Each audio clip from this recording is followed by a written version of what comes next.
50%.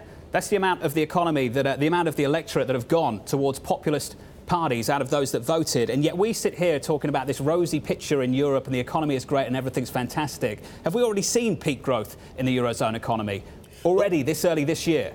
On this peak growth issue, I mean, I think that I put out a note this morning about this, this global synchronized growth, which was really kind of the key foundation of so much risk sentiment and stock market performance last year.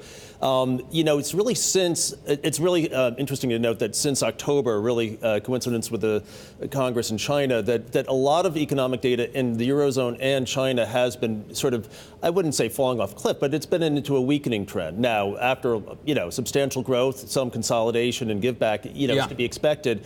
But I think the question then gets to, how does the market process the European political dynamics that we're just discussing, along with the Trump tariff discussion? It's coming at a little bit of an inopportune time, and I think that's going to lean on risk sentiment, particularly since valuations are hardly a bargain here. Kevin Giddis, I just want to get your insight on that particular topic. A lot of enthusiasm and optimism around the European story, but the data has started to roll over a little bit from these big highs that we've seen on the PMI, say, in the previous few months. Are you confident that the European trajectory is still higher here?